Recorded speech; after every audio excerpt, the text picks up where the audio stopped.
Hello, learners. I'm Sarthak Sharma, and I welcome you all to the Legal Science, the most spectacular platform if you want to prepare for any examination in the field of law. And yes, in today's video, I'm going to clear a very fundamental doubt. Yes, this fundamental question, or I will rather say doubt, is running through the cerebral cords of almost 1 lakh law aspirants of this nation. G. CLAT, AILET, MHCET, CUCET, Jamia law entrance, BHU's BLAT, इन सब law entrance examinations के aspirants का अगर total किया जाए then it will almost touch 1 lakh aspirants. और इन 1 lakh law aspirants के माइंड में एक सवाल कॉमन है कि क्या लीगल नॉलेज की जरूरत है लॉ एंट्रेंस एग्जामिनेशन को क्रैक करने के लिए. The answer is clear cut no. जरूरत नहीं है. I know you all might be expecting कि मैं यस बोलूंगा, but actually the answer is no. No prior legal knowledge is required if you want to crack any law entrance examination.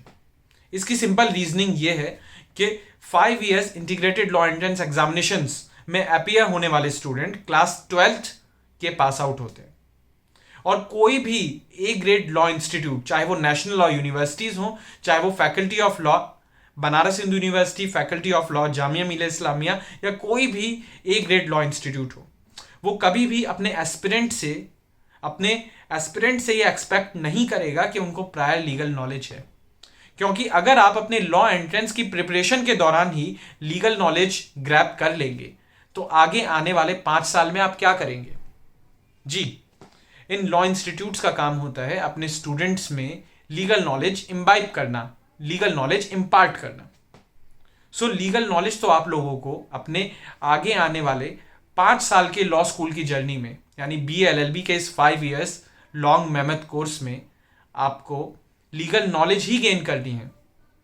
तो legal knowledge तो आप तब gain करेंगे जब आप अपने लॉ कॉलेज में एडमिशन ले लेंगे. During your law preparation you have to focus on legal reasoning, not on legal knowledge. So these law entrance examinations do not test your legal knowledge, क्योंकि लीगल नॉलेज तो ये खुद आप में इंपार्ट करेंगे जब आप इनके स्टूडेंट्स बनकर इनके कॉलेजेस की सीट्स पर एज अ लॉ स्टूडेंट बैठेंगे. Right now you are not a law student, so you do not need any legal knowledge. आपको tort law, contract law, CRPC, constitutional law, Indian evidence and a lot more, इन सब subjects की knowledge होने की जरूरत नहीं है. But yes, question है कि tort, contract, criminal law, constitutional law, important miscellaneous laws, इनसे क्वेश्चंस तो आते हैं. तो बिना लीगल नॉलेज के इनको सॉल्व कैसे किया जाए. Actually by these questions, these examinations test your legal reasoning, means your ability to think legally, your ability to comprehend law, your ability to understand law after reading it.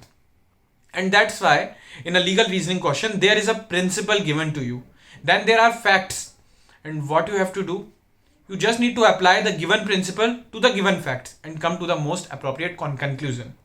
It means आपको law दिया हुआ है, आपको सिर्फ उस law को समझना है कि वो लॉ कहना क्या चाह रहा है. और इसके लिए आपको सिर्फ एक ही स्किल्स चाहिए, the skills of reading efficiently.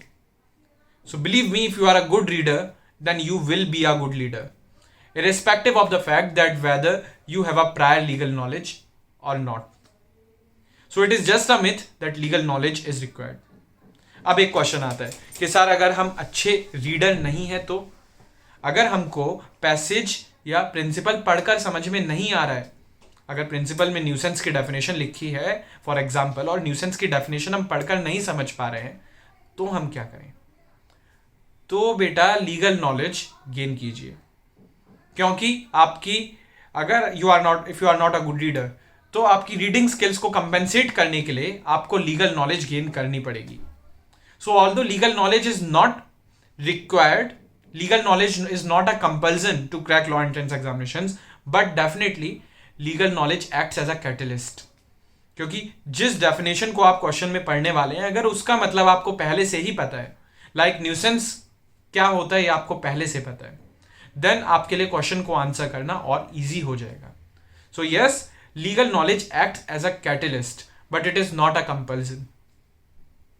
Alright, with this I end this video. I hope it was informative, and remember, these law entrance examinations only test your ability to think legally, not your legal knowledge. Both have a big difference. And that's why किसी भी principle fact question, किसी भी legal reasoning question में देखना, हर principal और facts के बाद एक ही बात लिखी होती है, ईदर डिसाइड और एडवाइस. अगर क्वेश्चन में लिखा है decide, then you need to decide like a जज. एंड अगर क्वेश्चन में लिखा है एडवाइस, तो एडवाइस करते हैं लॉयर्स अपने क्लाइंट्स को, then you need to advice like a lawyer.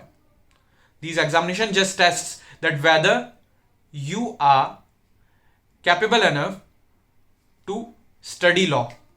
ये examinations, ये law entrance examinations के थ्रू ये law institutes like national law universities test करते हैं कि क्या ये एस्पिरेंट इतना कैपेबल है कि इसको लॉ पढ़ाई जा सके, कि फ्यूचर में एक अच्छा लॉ प्रोफेशनल बने.